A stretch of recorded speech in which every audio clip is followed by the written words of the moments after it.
thanks, Phil, for the opportunity. I'll be quick, you know, because I'm sure everyone Don't be could be too quick. You've got a really tired. interesting story. Thank you. So the problem that I'm planning to solve is that all these like cool technologies that presented today, and there's so many more out there. I realize there's no like database, there's no like one Matt, can you online show your camera, platform, please? one place you can go to find them and compare them to one another. So AEC+Tech.com is going to be that place, you know, that bridge between the two sides of the spectrum, the two sides of the marketplace, AEC Tech and AEC companies, AEC firms. So I'll Sorry to do it. interrupt you. Matt, can you turn off your camera, please? So I did a quick research, you know, only in the US, there seems to be 800,000 AEC firms. And 2019, over 200 AEC tech startups. And there is a disconnect between the two. You know, only a very small percentage of these 800,000 firms really know about all the cool things like happening out there, but most of them are just busy meeting deadlines, you know, like pursuing new projects. I did a survey. I interviewed like 150 of them and realized that. So I asked about like ways that they find the technology, softwares, plugins, you know, online platforms, everything. And it seems like only 1%, over 100 people, companies, 100 employees, have a designated person or a committee that is doing the research for them. The rest, like 12%, they send people to conferences. This is before pandemic, of course. 32 social media, just Googling, but mostly it's through colleagues and friends that they learn about, like the latest and greatest. So, and the thing is that I realized, so it's just a month, it's a little more than a month that we have launched AEC+Tech. And the idea is that now all these like technologies are becoming more affordable and more important, like with the 2030 challenge, with all the things that is happening, you know, VR, AR, drones, like 3D printing, robotics, VR, AR. You know, we hear about all these technologies, and it's on, everything is on the rise. So companies are spending more money on technologies. They have to invest, they have to catch up, you know. So it's really the time to have a platform like this, and it's going to be beneficial for everyone. It's going to save time and money, you know. It's going to like help everyone promote themselves, share knowledge. And I'm going to show you like how the website works. So we are listing tools and technologies, and as well as like service providers. There are all these like beam consultancies, there are all these like groups that are making like custom tools. So we are listing them. So far we have about like 180, 170 of them. And then they are all categorized by what they do. Like for instance, you go here to by category.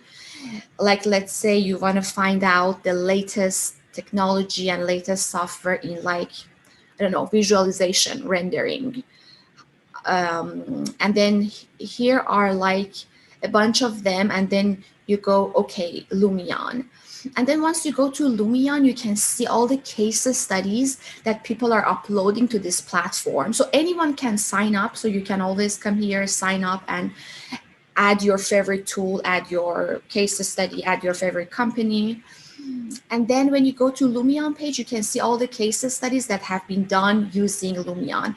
And then under each company, you see the size of the company, you see the name of the project, the type of the project. This is also important because if I have a residential firm, I'm interested to learn what other residential architecture firms are using. So this is helpful. You can always like filter all these case studies. So let's say, for instance, WRNS Studio has done this project using Lumion. And then you can also see, if you click on the name of the project, you can see all the other tools that they use producing this, like drawings and this project. So you can also see like the interoperability of all these tools together. Okay, so Dynamo, Revit, Lumion, and then you can see what phase of the project and what phase of the design or construction these tools were used for. So, and you can also, so we have a bunch of other like case studies. You can like go through them. You can see the key facts, pricing, platforms, similar tools, and all that.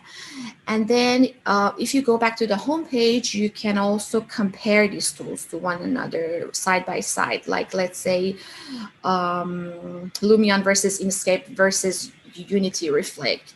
You can just like quickly, like in a minute or two, see all the features, all the like case studies, everything. I think this is one of the coolest features, is that you are categorizing them, and then you've got a common nomenclature, and you're providing a compare and contrast function, which is wicked. And yeah, I think it's going to be very helpful because, like, for instance, generative design, we hear about like HyperPar, SpaceMaker, Dell, and they're like, the number is just like booming. They're more and more every day, but you don't really know what does each of these companies do, you know, the type of projects they work on. So here you can quickly like access like Procore versus Buildertrend versus PlanGrid. So you can compare. And your vision is to do potentially thousands of solutions in this space, right? Yep, for sure. Yeah, my vision is like have this as like a one-stop shop for companies to come and find technologies and find also the toolkits, like what technology, what softwares like work together. Yeah, and then these case studies are really like the main part of the project, main part of the website. And we also have Veeam, you know, and Beam Launcher, who presented today. They're great projects. And yeah, like you click on the case study, you go inside, and you can see all the information, images, videos. I think it's just astounding how much you've built so quickly, and I'm looking forward to collaborating with you, because the way that I see this is you're going broad to grab everybody, and then I can be more selective to go deep with the most interesting stuff in Glimpse. And Alice is absolutely one that I'm fascinated by. So yeah. Sure. I look forward to it, Phil. And then the other thing is that AEC+Tech is doing architecture and engineering, where we focus more on construction with Glimpse, which is just the actual execution. Niknaz, while you're on, tell people about your education, how you came to be in Berkeley, because it's such a fascinating story. It really is. Thank you. Thanks, Phil. Yeah, you know, I actually studied because I'm Baha'i, my religion. And as a Baha'i in Iran, unfortunately, you cannot go to university. So after the Islamic Revolution happened in Iran, all Baha'is were like expelled from universities. Also, all professors were expelled. And they said that no Baha'i can like enter university. We can go to like schools, like up to high school, but higher education is banned. So I studied at this like underground university. It's called BIHE, the Baha'i Institute for Higher Education. So all the classes were at homes. Our professors, the university was always like attacked, and professors were arrested. So I had my physics professor once arrested and sentenced to 4 years of jail. Yeah, I still actually have colleagues and like friends who are in jail just for teaching at this like underground university, because they say like Baha'is are not allowed to get higher education. If you do it, it's illegal. And it's just like a physics, you know, or chemistry or math class. But anyways, I could still get the higher education. I got my bachelor's in architecture in Iran.